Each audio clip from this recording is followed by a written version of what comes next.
they also like his ability to hold players accountable.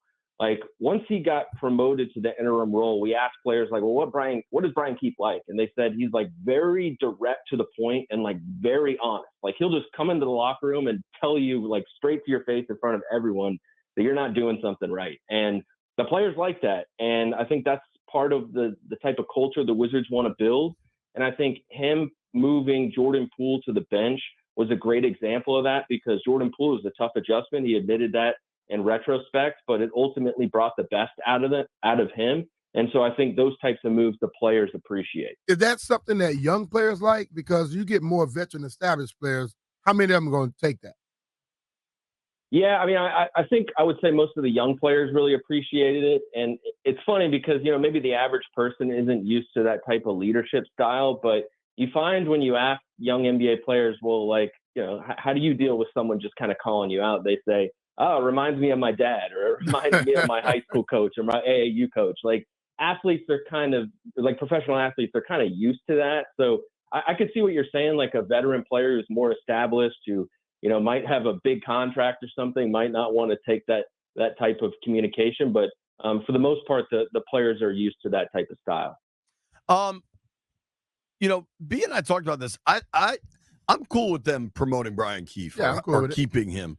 I thought, just from a visual perspective, as somebody that watches a lot of Wiz games, and for me, a lot of times by the time I get the kids to bed and everything, I'm usually watching the second half to fourth quarter.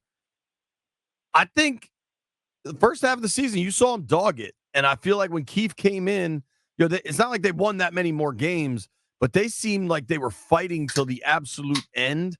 And maybe that goes hand in hand with your accountability stuff. I kind of buy a lot of Wiz moves I haven't really bought.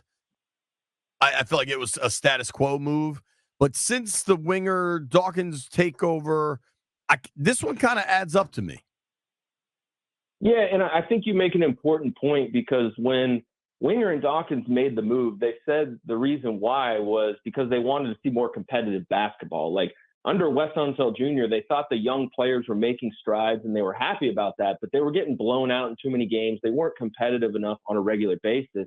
And they said that's what they wanted to see from the team under Brian Keefe. And it took a little while for him to get there, but I think by the end of the season, they did reach that point. They got some of their best wins of the year, and they did so in some cases while missing a lot of their regulars. So I think it's in some ways a credit to Dawkins and Winger for sort of keeping their word on that, because they set some guidelines. Brian Keefe met them, so they rewarded him by removing the interim tag. This redoing or remaking this team is going to take about another hell. Year Even or so. Ted called it a rebuild. We can call it a rebuild. This rebuild, okay, this rebuild is going to take a little more time. How do they basically judge him moving forward?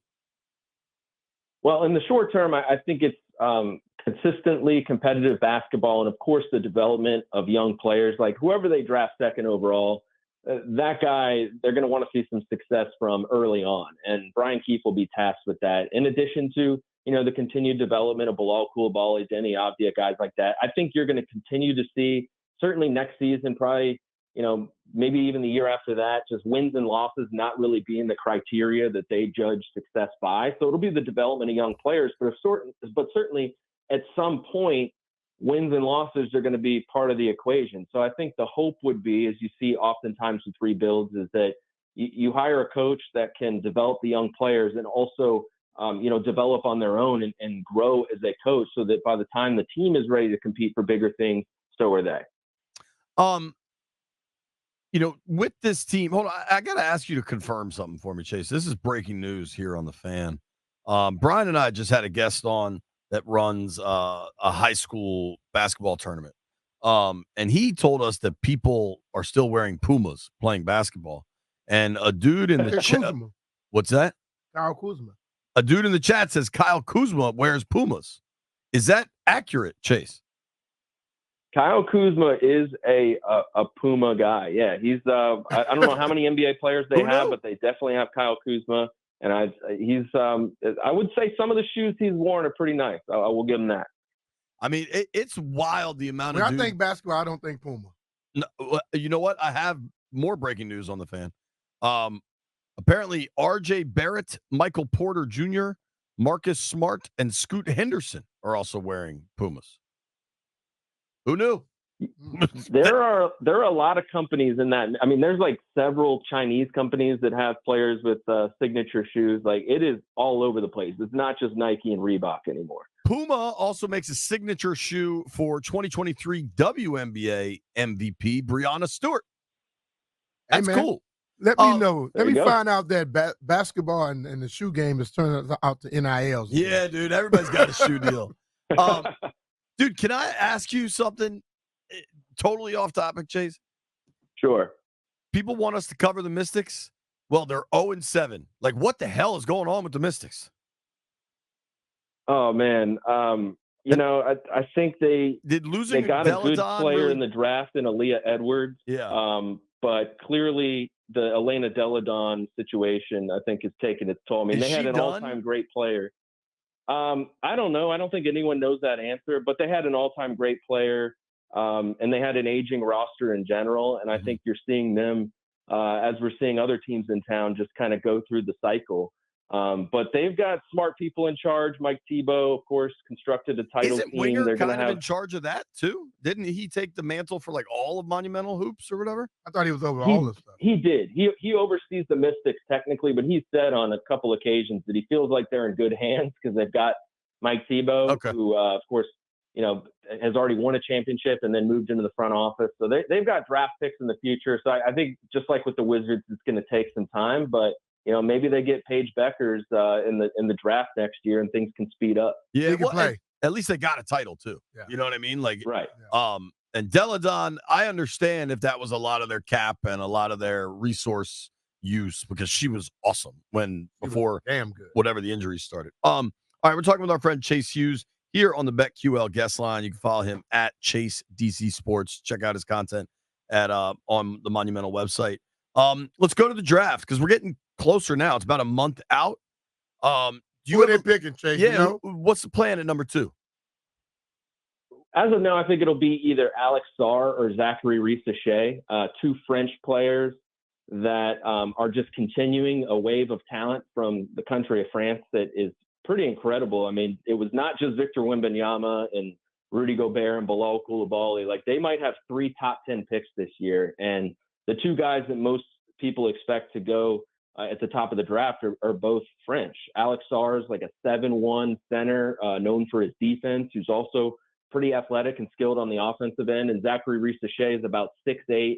He's a very fast wing from baseline to baseline, might be the best shooter in the draft. And he's also a really good defender. So, one thing about the top 10 of this draft is the Wizards are evaluating prospects that is standing out to me more and more the more I study it, is that a lot of them are good at defense. And I think that's kind of contributed to the narrative about this draft class not being as good as other years, is that there's not like the obvious offensive talent you usually see. So I think it's tough for teams to project that when you've got a guy who's really good at defense, but you don't know how skilled he's going to be offensively. Some guys never figure it out.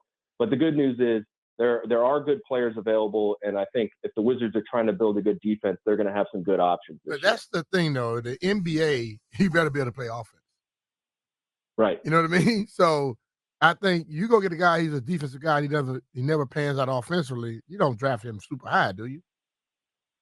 I mean, that's one of the hardest things to predict in the NBA draft. These guys are 18, 19 years old. Sometimes you feel good about their defensive potential, but you just have no idea if they're going to end up scoring 5 points a game in their career like Michael Kidd-Gilchrist or turn into Jimmy Butler. Jimmy Butler was all defense when he was in the draft, didn't score all that much in college, and he's turned out to be a great two-way player. So we had David Aldridge on a couple weeks ago about the number 2 pick, and he thinks Klingon makes the most sense there. Klingon, Topic was the other dude he discussed, the real point guard out of Serbia, I want to say. And then the kind of combo guard that was at UConn the last 2 years. You think any of those guys has a chance at number 2, or is it going to be whichever French dude doesn't go 1? I think they do have a chance. Castle and Klingon are two of the more raw offensive players in the top 10. Like, they're really, really good defensively. But, shooting is an issue for Stephon Castle and Donovan Clingan. I don't know if he's ever going to be a great offensive player. So that will have to be weighed if you're thinking about the second overall pick, because as BMitch said, in order to justify that selection, they're going to have to do more than defend. Topic is a really good passer. He's like a 6'6", 6'7" point guard who does have some injury concerns now. He was playing overseas, and it was during the NBA draft combine that he hurt his knee. It wasn't a serious injury, but that's something that's going to have to be factored in. But I think Sarr and Reese Shea, when you add it all up in terms of size, athleticism, and skill set, they've got more of the stuff that you can't teach than the other guys that are in that conversation. I'm cool with these French young men because, I really like Bilal over the course of his development. Wemby's obviously a complete freak show. Yeah. What is the length of an NBA rookie contract? Like, how long do you get these guys? Well, it's 4 years, but you have basically the option to sign them to an exclusive extension after that. So you can pretty much get these guys for I think it's 8 years to begin their careers. You're not often going to see a guy who's good on their rookie deal, if they're a first round pick, not reach a second contract with their first team, because they can pay them so much more money. And they've got, it's set up to basically encourage players to stay with their teams. And do you think Sarr and or Reese Shea would come right away? I remember back in the day, these guys used to stay in Europe for 3 more years, but it seems like more and more now they're just playing. Yeah, no, if you're drafted that high, you're coming over right away. And I think given where the Wizards are in their rebuild, whoever they pick is going to be playing a lot of minutes and have a very large role on their team. So, I think with those guys, the question will be, are they going to play in the Olympics? That I don't believe they're in the player pool for Team France, but France has gold medal aspirations. So, maybe they'd be in that mix, as Bilal Coulibaly is, but if not, you'd see them in Summer League. And then from day one, basically be handed the keys. Hell, you draft somebody that high, if Wemby came, they better come. Right. That's right. a great point. Yeah. If he can do it, you can do it. All right, Chase, we got a game tonight. Mavs, T-Wolves, 8:30. This series has been really good. T-Wolves are now up 3-1. I'm sorry, Dallas is up 3-1. What do you think happens tonight? What do you think happens in the series? I think the Timberwolves win the game tonight. And I'm saying that for one reason in particular. It's because Anthony Edwards guaranteed a game 6, and to the point where he asked Micah Parsons, who was sitting courtside, what his shoe size is, because he's going to bring him some of his signature shoes to game 6, which would require a win in game 5. It's kind of tough to act super hard about guaranteeing a game 6. You're down pretty low when you got to act tough about a game 6. If you guarantee a game 6 and you get there and you mess around and win that one, then the pressure's all on Dallas. Pressure goes there. I agree. And you go back to Minnesota. But I'm still taking Dallas in this series. Luka and Kyrie, they got something special going right now. Who you got for the whole thing? We all know it's Boston on the other side, but they have not had the road it would take to get out of the West. I'll go with Dallas. And I surprised myself by saying that, because they did not even look like title contenders at the trade deadline. And then they brought in PJ Washington and Daniel Gafford and became a juggernaut. And I thought the Timberwolves were going to win this series. I thought they were going to go to the finals. And the Mavs going up 3-0 on them said a lot to me about what they're capable of, because they've got peak Luka and peak Kyrie right now, and it's completely unstoppable at the end of games. They're so athletic. They can defend. They're deep. They look like a very, very good team. And I think they're going to be too athletic at the big man position for Boston. And I think Luka is going to be the best player on the court.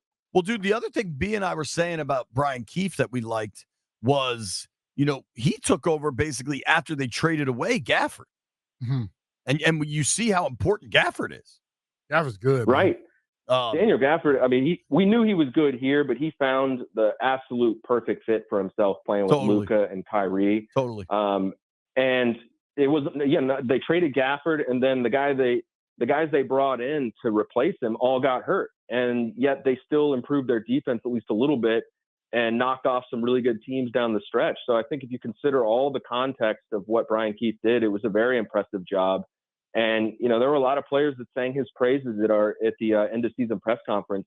Tyus Jones, I think, had the best quote. He was like, I think you saw it on the court that we were more competitive, but in the locker room, you could feel it. Like it just felt different once Brian Keefe sort of, caught his rhythm as a coach down the stretch. Chase, we're about to play this interview yesterday with Jason Wright, Commanders team president, but you are so locked into the basketball world nowadays. People probably, maybe they are aware, but because we've all worked together for so long, I know what a big Skins Commanders fan you are. Just as somebody that I know watches all the moves they make, how are you feeling right now? I'm feeling optimistic. I mean, I really, really like just the idea of Adam Peters. And I know we've been down this road before where like they hire somebody who takes over and like there's reason to believe it's going to work. And odds are, most of these guys don't work out. They never leave on their own terms, right? Even Bill Belichick did not leave his job on his own terms. Right. But I like the idea of hiring a guy with a scouting background like Adam Peters. Having been around a lot of GMs and executives, I love the way he goes about his business. In press conferences, he just seems like all football. Like he doesn't really seem to put too much stock in like controlling the narrative or focusing on things that a lot of executives do. He's just going to have an eye for talent and pick the right players. And obviously, like most people, I wish they did more to the offensive line, but I don't think he could fix everything in one single offseason. So I believe in him and, all the decisions he's made. I'm kind of giving him the benefit of the doubt.